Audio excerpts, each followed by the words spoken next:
Donc du coup, on se retrouve pour un exercice classique pour le coup de Polytechnique et des écoles normales sup. La première question surtout est vraiment classique. La deuxième c'est un peu plus calculatoire, donc on peut pas vraiment dire que ce soit un classique. Par contre la première question vraiment ça tombe souvent, je l'ai souvent vu, pas forcément que à l'X et aux ENS, même désormais aux mines dans les filières MP et Psy et PC. Donc voilà, pour le coup, vraiment un classique. Donc c'est surtout la question 1 qu'on va bien approfondir et bien expliquer. Comme ça, si jamais ça tombe aux euros, il n'y aura pas de problème par rapport à ça. Donc du coup, l'exercice, on va prendre des variables aléatoires bornées, donc x1 jusqu'à xn, avec n appartenant à n étoiles. Et là, du coup, on va définir la matrice de covariance. Donc matrice de covariance, c'est pas forcément vu en cours, mais en gros, il faut se dire que chaque coefficient de la matrice, ça correspond à un terme de covariance entre xi et xj. Et ça, du coup, c'est le terme aij. Donc voilà, pour le coup, ça c'est une notion qui sera donnée normalement, du moins je pense.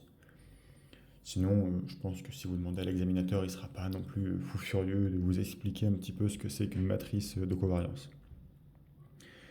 Et du coup, la première question, le but c'est de montrer que notre matrice de covariance A, donc liée aux variables aléatoires x1 jusqu'à xn, eh bien en fait c'est une matrice symétrique réelle dont les valeurs propres sont positives ou nulles.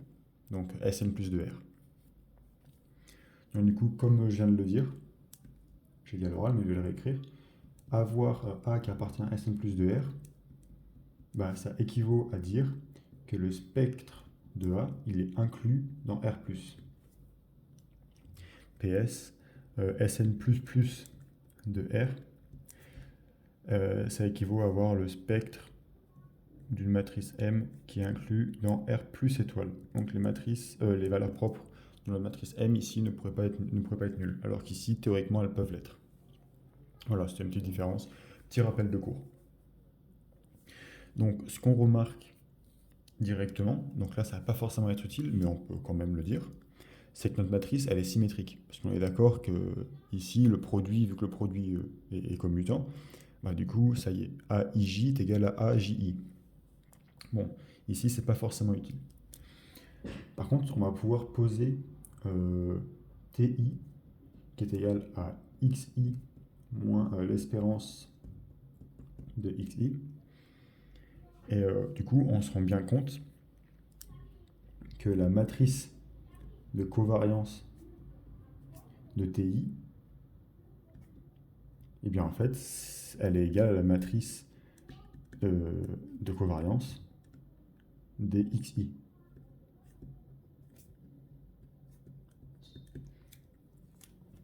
Alors pourquoi? On va faire le calcul vite fait, hein, mais ça se voit. Enfin, ça se voit. Je trouve que ça se voit. Du coup, on remplace TI par XI dans notre expression de nos coefficients, donc notre covariance.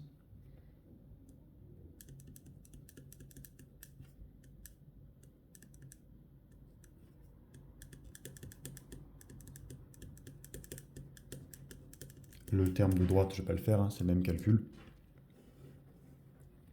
Ça, du coup, c'est égal à XI.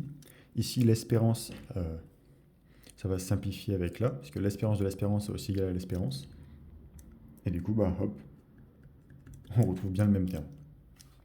Donc pourquoi est-ce que j'insiste sur poser notre TI ici?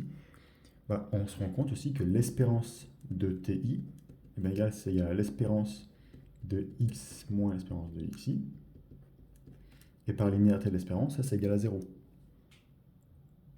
Donc finalement, ce qu'on va pouvoir montrer, pour montrer que A appartient à Sn plus de R, ça va être de montrer que ce résultat-là est juste pour les variables aléatoires d'espérance nulle.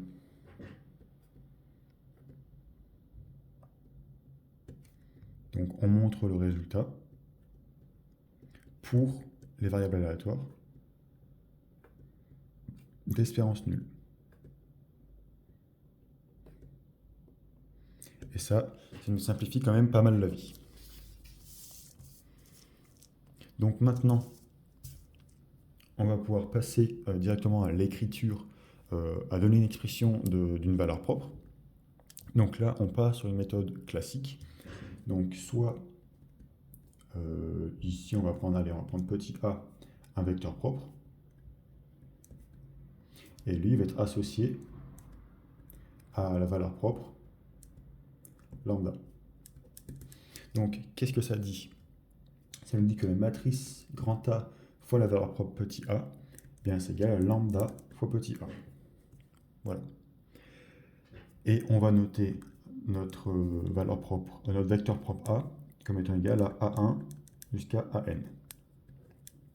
Du coup, si on s'intéresse uniquement, parce que là finalement on a un système linéaire, si on s'intéresse uniquement à chaque ligne de notre système linéaire, donc ici on va prendre la ième ligne, qu'est-ce qu'on va avoir? En faisant passer lambda à gauche, parce que par écriture, on met toujours le résultat qu'on veut à gauche, eh bien on a lambda fois AI qui est égal à la somme de l'espérance de xi, xj à j, avec j qui va de 1 à n. Donc pourquoi est-ce qu'ici on a uniquement l'espérance de xi, xj et pas l'espérance de produit, donc la covariance? Simplement parce qu'on avait dit que nous on voulait montrer le résultat uniquement pour les variables aléatoires d'espérance nulle. Sauf qu'on voit bien dans l'expression de la covariance que si l'espérance d'une variable aléatoire est nulle, alors la covariance est égale à l'espérance du produit de nos variables aléatoires. D'où l'espérance du produit de nos deux variables aléatoires. Et ensuite, la somme, ça vient juste du système linéaire dans le sens où on a n termes sur notre ligne. Quand on fait le produit par rapport à notre colonne, on a n termes aussi, donc une somme de n termes. Voilà. Donc, on rappelle quand même le but de notre expression ici, c'est de montrer que lambda est supérieur ou égal à 0. Donc, on n'a pas vraiment d'informations sur AI, si ce n'est qu'il n'est non nul. Et du coup, on a une information intéressante sur AI carré, parce que lui, il est strictement positif. Et du coup, on peut multiplier par AI ici en simplifiant notre expression. Donc je vais le mettre ici, comme ça on ne va pas se perdre. On peut sortir le AI. Donc on sort l'espérance d'abord, parce que l'espérance est linéaire. Donc la somme d'une espérance est égale à l'espérance d'une somme. Ici, on est OK.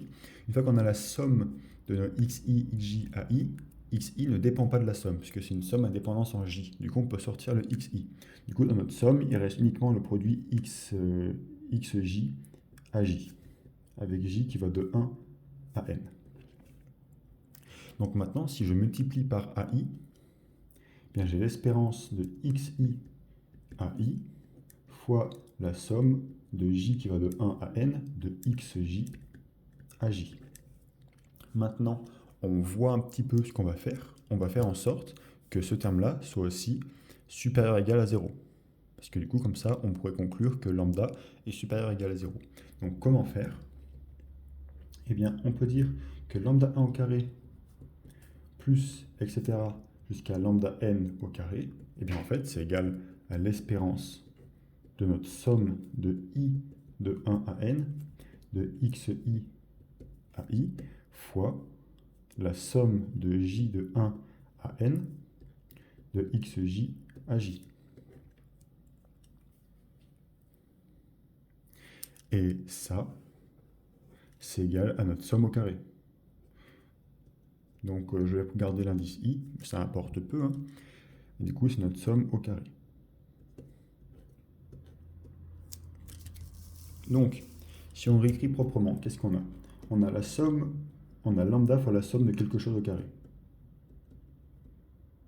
Donc ici, c'est intéressant, parce que ça, vu que c'est un vecteur propre, c'est strictement positif, strictement supérieur à 0. Et ça, c'est égal à l'espérance de quelque chose au carré.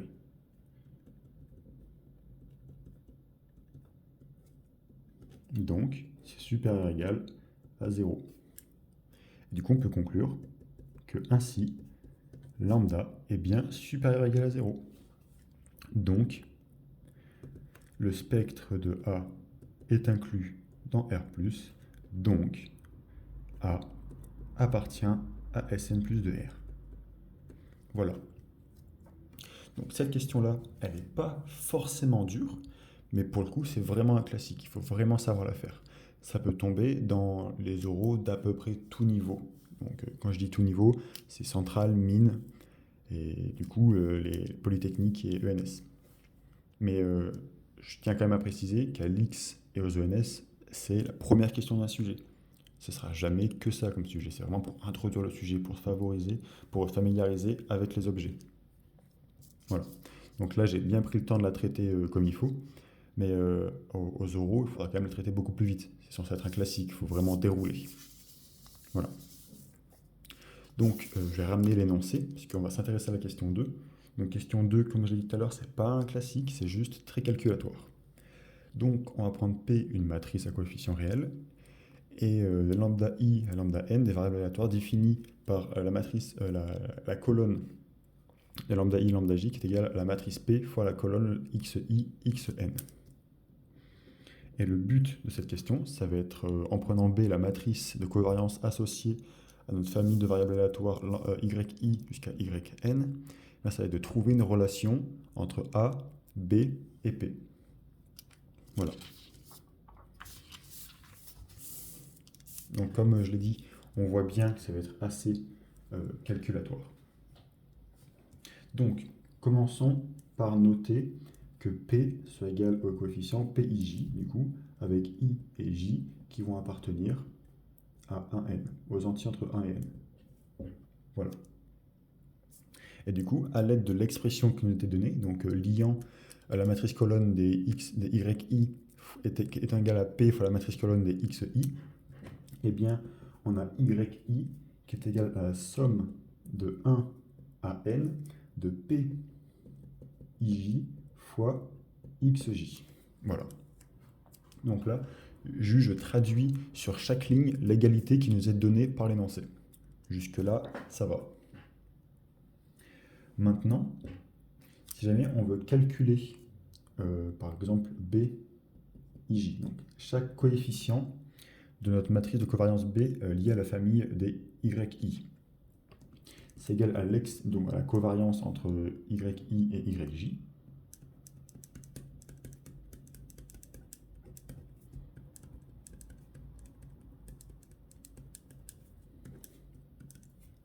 Et ça, à quoi c'est égal?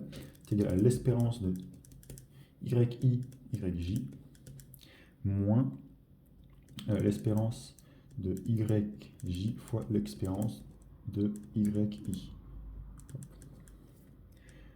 Si je ne m'abuse, c'est la formule de Koenig-Huygens. Désolé pour la prononciation, mais il me semble que c'est ça, de tête. Je l'ai plus... Il me semble que c'est ça. Enfin bref. Et du coup, cette expression-là, on va pouvoir l'exprimer plus proprement. Donc à l'aide du produit déjà entre YI et YJ qu'on a exprimé ici, et ensuite avec l'expérience de chaque terme ici. Donc très calculatoire.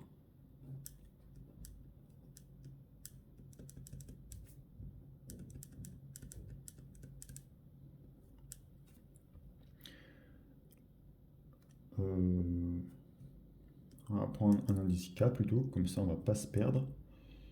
Du coup ici on va avoir P de KI fois XK. Et là on va avoir la somme de K de 1 à N de PKJ, PKJ XK. Voilà, pas se perdre dans les indices, hein. Éviter de faire des erreurs, ce serait pas mal.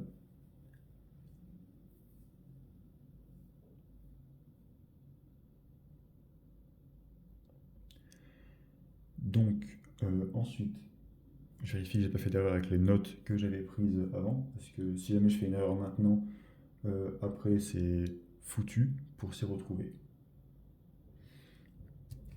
Et là, du coup, c'est super, parce que je vois que j'avais fait une petite erreur, j'avais inversé le coefficient. Donc c'est IK et JK.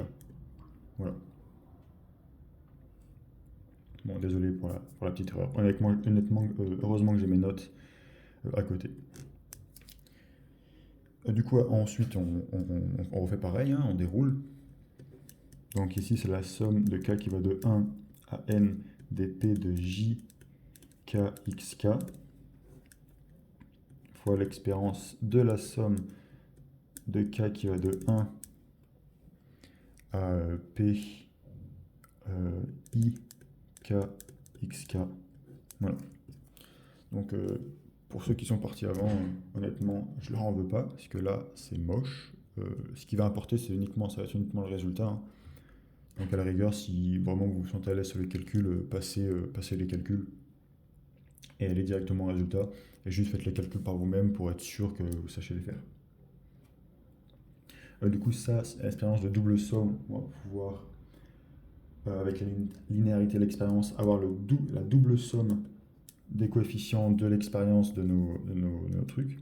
Donc, on sait qu'à la fin, on va avoir l'espérance de xk fois un xl. On va avoir un p de i k fois un pjl. Et du coup, ici, on va partir de k égale à 1, ici de l égale à 1. Et on va en n. Et du coup, après, là-bas, on va pouvoir rentrer notre double somme, parce que là, finalement, il y a une double somme aussi. Et du coup, ça va être l'expérience de xk fois l'expérience de xl. Et là, c'est cool.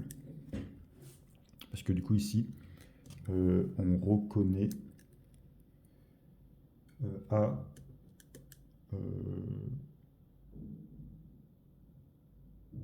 AKL, il me semble. AKL, oui. C'est ça. Donc voilà. Et du coup, ce terme-là, c'est égal à la somme. Donc on va séparer par somme de ce qui va nous intéresser.